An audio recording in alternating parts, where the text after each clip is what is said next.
Hello, Ultimate fans. 2025 Canadian Ultimate Championships Junior Edition getting started here at the Iverden Sports Complex in a stormy Edmonton, Alberta. We have a turbocharged opening ceremony for you tonight, and then our showcase game between Helios from BC and Golden Fringants from Quebec in the women's division. But we've had some lightning delays, and so we are going to have a quick ceremony today and then get started with the game. My name is Clay Howlett. I'm joined here with Kat. Kat, we're just waiting for teams to come down, I think, right? Absolutely. We do have some speeches that are occurring right now, and we're just going to take this opportunity to let our viewers in on what's happening. This tournament is being hosted on Treaty 6 land and Métis Nation number 4 within Amiska-Wachiwaskigan, and we recognize that Edmonton is home to diverse Indigenous peoples such as Inuit, Cree, Dene, Ojibwe, Métis, and many people who may not be treaty recognized. We honor and respect these diverse groups with commitments to diversity and inclusivity within sport. We thank them for being stewards of the land, and we play on for time immemorial. And we want to also thank just all the volunteers and the Edmonton Ultimate Players Association and Iverden Sports partners who have already done a ton of work to deal with our delays. Kat, I'm going to pass it over to you for the other official language introduction. Bonsoir et bienvenue à Edmonton. Il y a eu une petite tempête malgré tout ça. On va commencer la cérémonie un peu avec un délai. Moi, je m'appelle Catherine et je suis accompagnée par Clay. Et puis aujourd'hui, on est ici pour l'ouverture officielle des championnats canadiens d'Ultimate ici à Edmonton.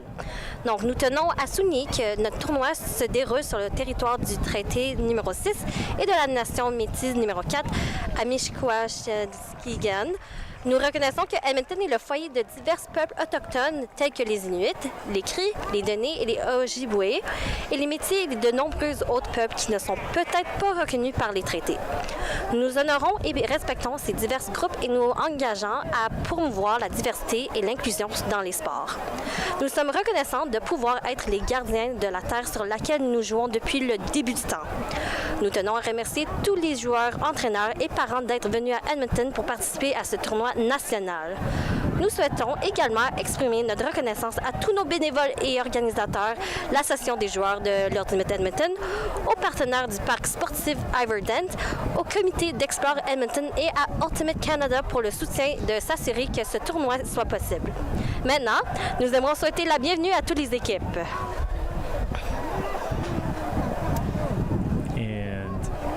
Just a prayer being finished by Elder Ann Campiu for the crowd.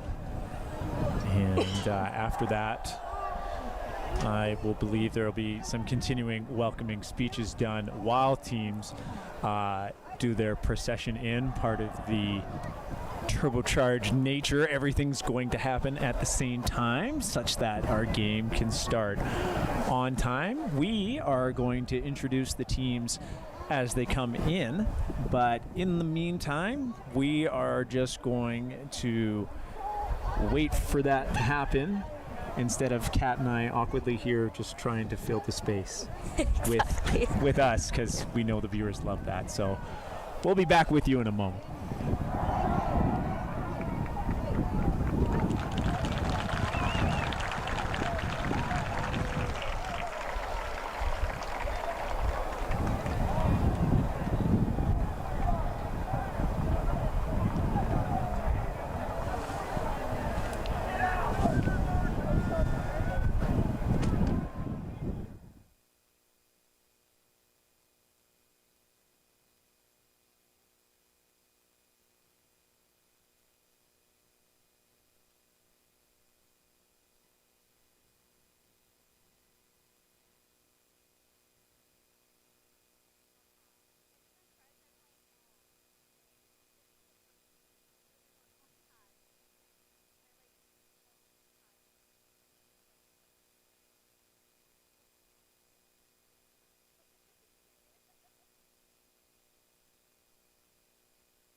Welcome, Team New Brunswick.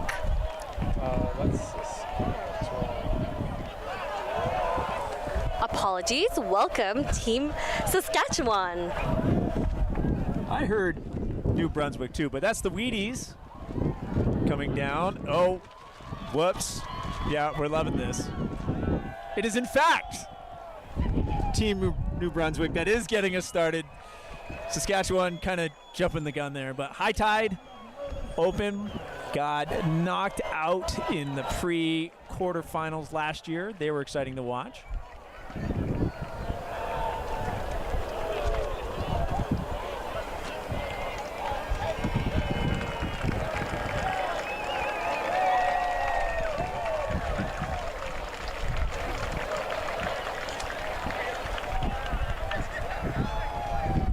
Welcome, Nova Scotia.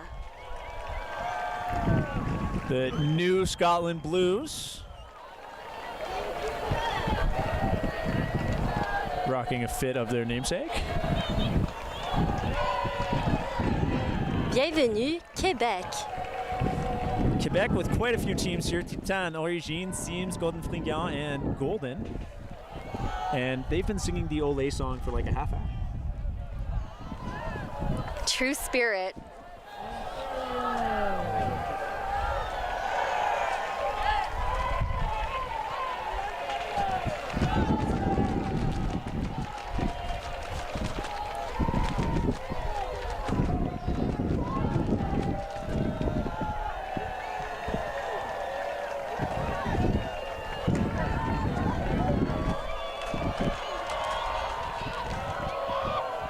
Welcome, Ontario. Ontario. It's featuring Chain Reaction, Toro, Uproar, West, Shockwave East, Saga, and Ignite. West and East, that's Wicked. Two teams from Ontario. Or sorry, Ottawa, excuse me.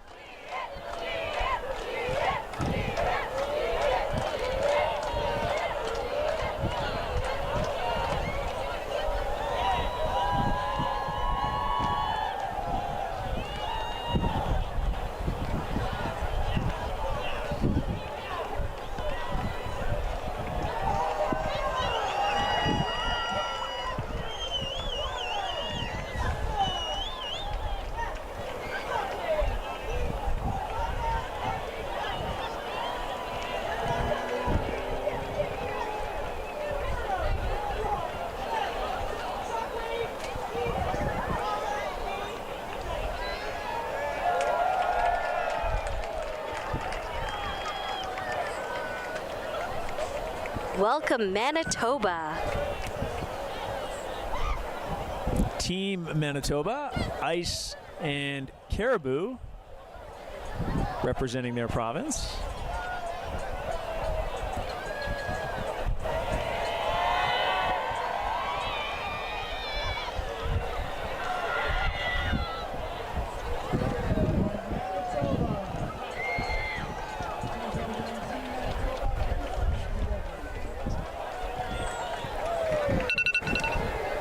Welcome, British Columbia. From BC, we have Dino, Vortex, Rain, Dusk, Nitro, Helios, Vintage, Canyon, Wild, and Blitz. Quite a few different team names, as the regional qualifiers had quite a parity of regions qualifying for this tournament.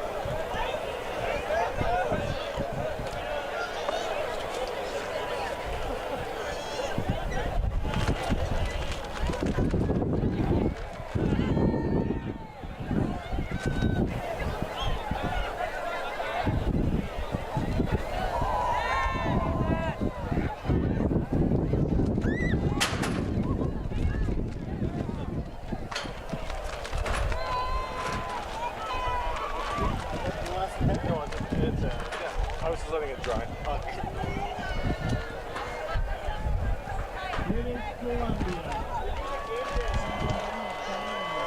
They need a game disc? I asked the observers in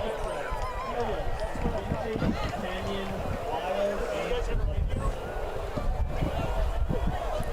They're on the headset. Just give me a second.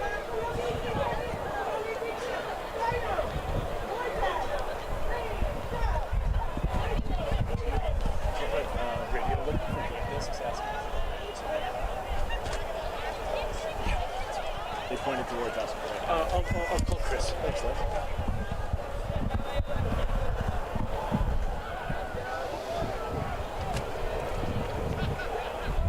Team BC is really holding things up here. They're quite a big program. It's quite a big program.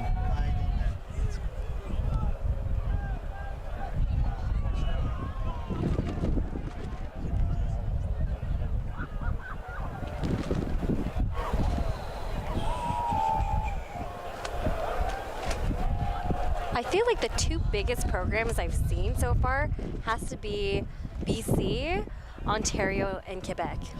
Yeah, and that's pretty usual.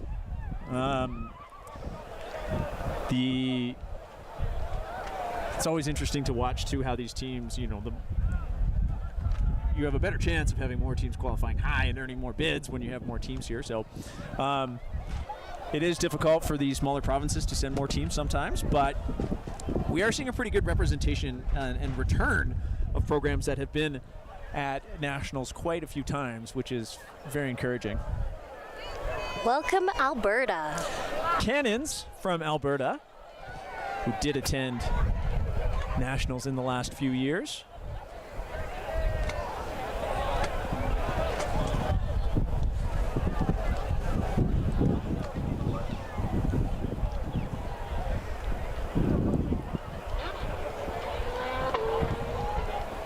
I'm gonna go look for Uncle Funny. It's always exciting to see so many junior programs because you just know how much the sport is expanding. It's true. I started playing real late, and once I was more involved with Canadian Ultimate, to see all these junior teams, I had no idea this world existed. And I feel like since I've been involved this way, it seems to just be, I'd say, more organized every year. You've got the same amount of teams, but the completeness of every team that shows up just seems greater in total every year. Welcome, Saskatchewan. Well, the Wheaties made it. They were pretty eager earlier, but both open and women's divisions of the Wheaties here. Would have to give a shout out to G. Lee coaching the Wheaties women's, who will also be commentating up here. So if you like listening people argue, tune in for the stream where G and I do one together. And finally, welcome, Newfoundland. The Newfoundland Storm with their rain gear on. Appropriate weather wear for what we have today. And once the procession concludes, I believe we'll have our showcase teams taking the field. With those rain hats, they're not shy to the rain. I've been told this is the weather they practice in, and they welcome, as there's many other teams that aren't prepared for stormy weather when they play. It wouldn't surprise me. Every time I see Newfoundland play, their hucks are so amazing, especially against the wind. Oh yeah, I guess you have to, right?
We'd like to welcome City of Edmonton Council to our world. We have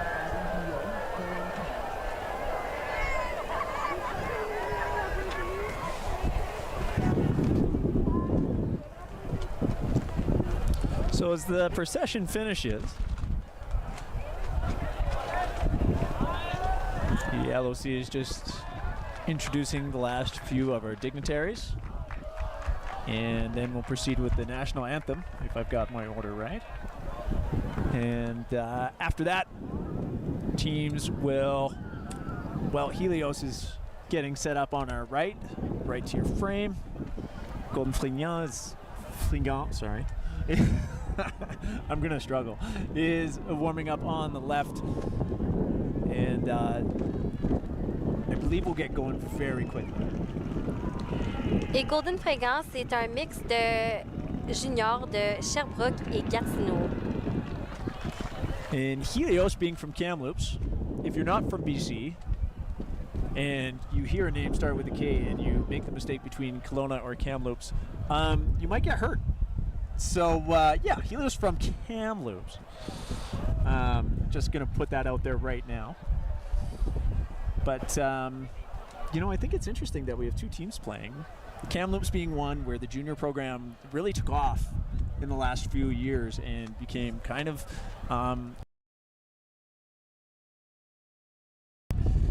we were talking to Charles Lambert, the coach of GF, and he was saying that practicing is complicated. It is, because the way they practice is that they are in both two different cities 4 hours apart, and they practice the same things and they make the same adjustments, and then they have about 3 training camps throughout the season where they can blend all players together. You have about 14 players from Sherbrooke and only 7 players from Gatineau. So 2 programs that are, what would be the word? I'd say up and coming, you know, and through complex or just, you know, growth issues that we're going to feature tonight, which is pretty exciting. They are seeded P3 and P4 in the pools.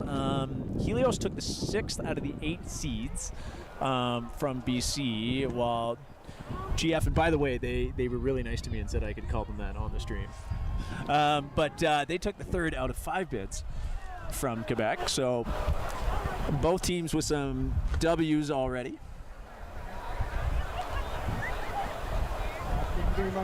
It'll be an exciting game to watch.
Well, I know one thing that's going to make it interesting.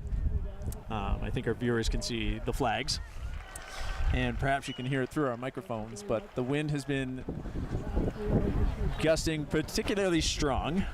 Turning around, it looks okay right now. Might get hit by a little bit of rain, but the dark clouds have vacated. It looks like we have gusts of 35 kilometers per hour. Well, that'll be entertainment.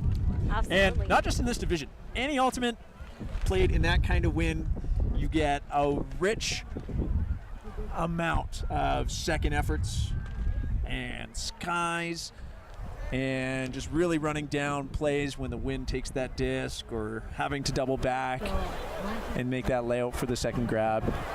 And, you know, playing on the showcase field, some of these players have never done that, right? Some have, but some have not. And I think the weather is going to add an extra element of excitement to already the way they're going to want to, I guess, show off in front of all the fans, all the parents, and all their opponents.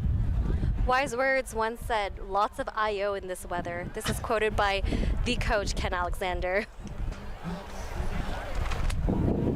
Yeah, I would say the Alexander family's pretty good at throwing. No stranger to competition, those Alexanders. Unfortunately, at the junior tournament, I feel like only the parents and coaches are going to understand that. Oh, We're dating ourselves. Yeah.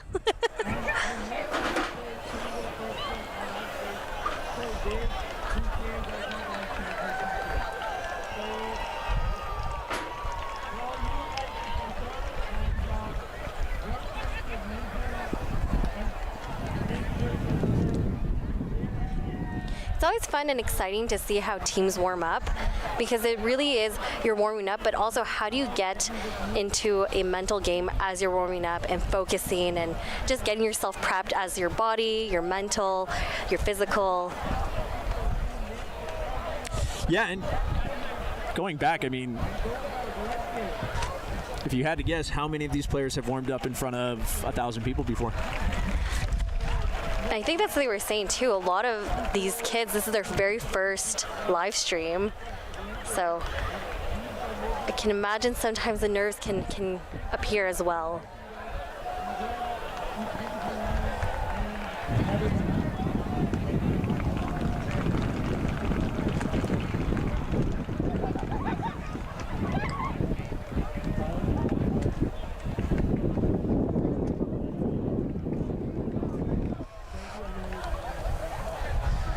See, we have our observers cruising around in orange. This game will feature at least 2, maybe 4 observers.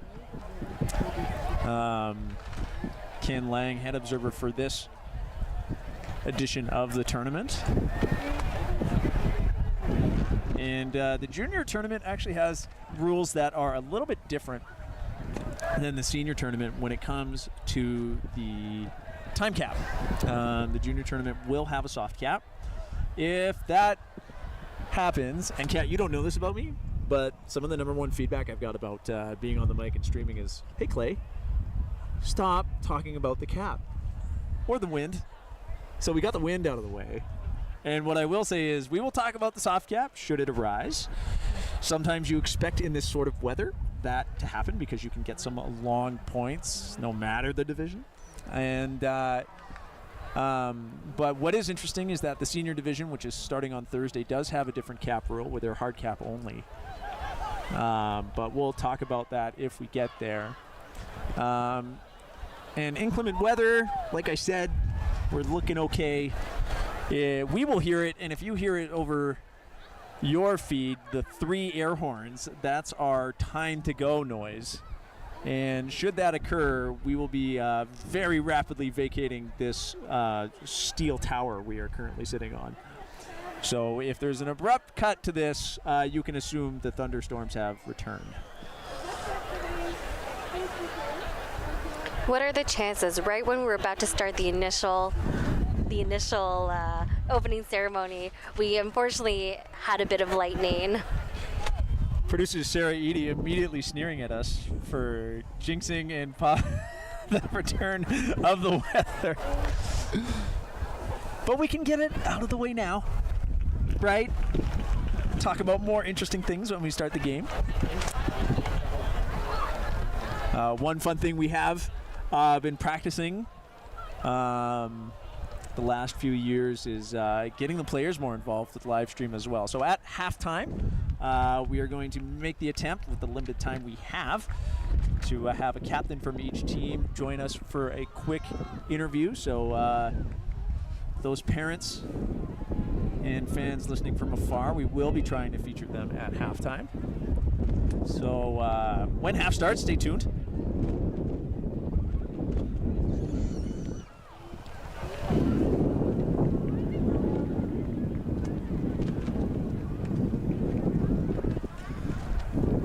Some other rules we could tell you about is the observers take the microphone to explain themselves. Explain the rules themselves, expectations from juniors, going over. Yeah, I kid a little bit, but the observers do a great job in the junior division to observe, obviously, but also coach the players a little bit through calls and try and keep those, discussions within the 1 minute mark, and how to quickly resolve plays and everything. The Canadian Junior Ultimate Championship is a no spike tournament. If you spike a disc and there's no one around to hear it or see it, it is still illegal. You cannot spike a disc that is not the game disc. You cannot spike a table instead of a disc. You cannot pretend to spike it and then put it down. All these questions have been asked, actually, by teams before. I won't say when, but I was there. But this year, in the Spirit meeting earlier today, or the competition meeting, one of the meetings, it was made very clear to teams that celebrations have to be kept to celebrating your team's achievement and not taunting the other team or wrecking game equipment. How do you feel about that? You never want to return to a point with a dented disc. That's the worst feeling. And there's so many fun ways to celebrate your point. You can do the canoe with your team, very Canadian. You can eat cereal out of your disc. But there are some fun ways to celebrate that don't involve denting a disc.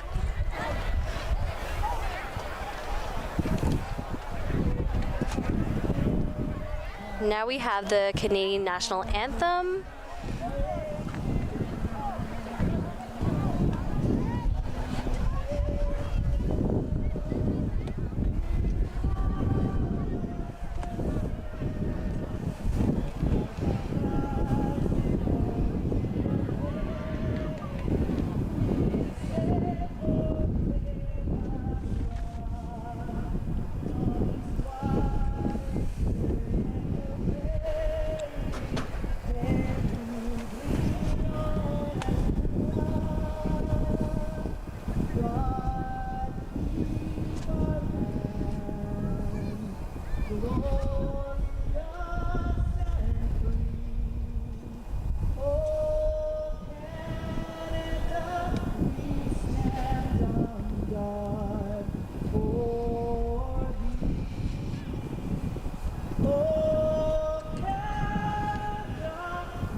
All that is left now is to clear the field from all the ceremonial equipment, and the observers are calling in team captains and coaches to conduct the pregame meeting and flip to determine offense and defense inside of the field, and then we'll get going.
Well, it is time, at last, for our showcase game to start at the Canadian Ultimate Championships Junior Edition. This game is between Helios from British Columbia and Golden Fringants from Gatineau and Sherbrooke in Quebec. Helios is going to be in the black and yellow jerseys, while GF, which they've given me permission to say, will be in the blue and white. We're going to wait and see which team is on offense, defense, and the sides here. We're going to be getting started at about 7:30, and with a time cap on these games of 90 minutes, it might be getting a little bit dark towards the end. So we will see what sort of protocol is employed if it gets a little bit too dangerous to play. But players are taking the field to get us started as quick as we can here. Helios is on the left of your frame. It looks like they're starting on offense, and GF will be starting on defense. Juste pour l'information à la maison pour les francophones, pour le match de démonstration, on a Helios de la Colombie-Britannique contre les Golden Fringants de Sherbrooke et Gatineau. Helios est en noir à notre gauche et puis Golden Fringants sera en blanc et bleu à notre droite. Ils vont commencer en défensive.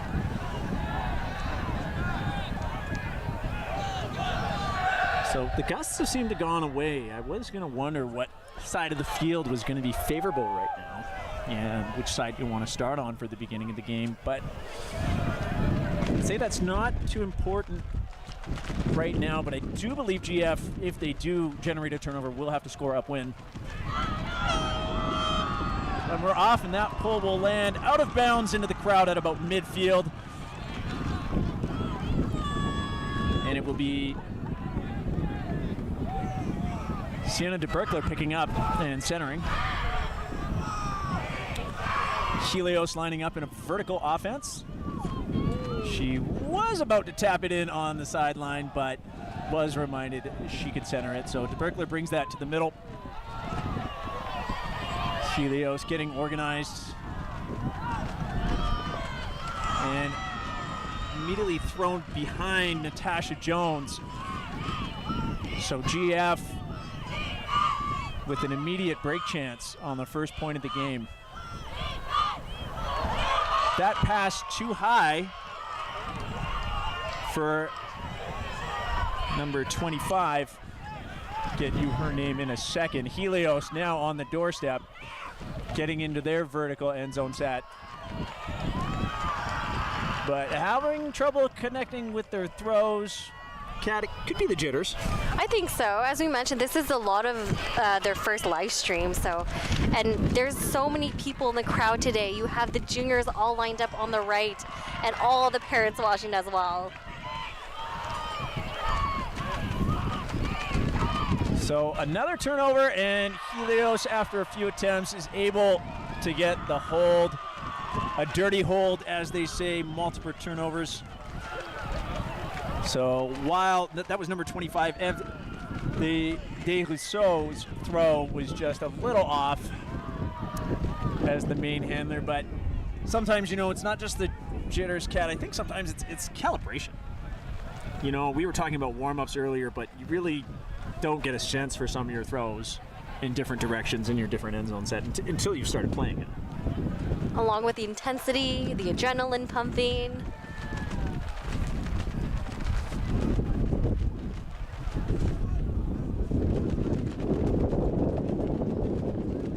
GF puts out a different line. If I put my coaching hat on, I like this. Oh, no, it's their O-line, so it should be a different line. Pardon me. But I do like to see teams getting in as many players as they can at the beginning of the game. Get everybody kind of breaking through that ceiling, that initial, like, am I going to see the field in the showcase game? Helios' pull. It's going to land at half and roll backwards a bit. Clayem picks up. Her pass dug out of the ground by number 9, Ott. Keeps it alive. Another pass dug out of the ground by number 15, Alice Gagnon. She's looking for an open side under. They're there for GF right now. Upe's looking for options. She's not liking what she sees in the middle, looking for resets. Everybody's cutting, but GF is able to pick that up. No pick calls, it's clean, and that goal was from number 76, Elsa Bruno. So now the score, 1 apiece. I love the energy that both teams are bringing, along with the crowd's energy as well. Yeah, that was, I mean, everybody's been waiting for this game all night, right? And then to see some big digs like that, layouts to get throws that were sort of killed by the wind there to keep that alive. Everybody wants to see some excitement. Layouts are so great because it just really shows you how much you want that disc. So, about the same D line we just saw earlier from GF on the field right now. Helios is a captain and organizing her team right now before the pole. And unfortunately, y'all, that was a lightning flash and 3 horns. So we out. Maybe we'll see you in a little bit. You can check out the Ultimate Canada social feeds to see what the plan will be if things are moved. But thanks for tuning in for the short time you did. Goodbye. En français, on va juste vous laisser savoir qu'il y a encore du tonnerre. Il y a encore du tonnerre, donc il y aura un petit délai. Si vous pouvez juste regarder les mises à jour de Ultimate Canada pour savoir quand on va revenir, mais en ce moment, on va prendre une petite pause. Désolée.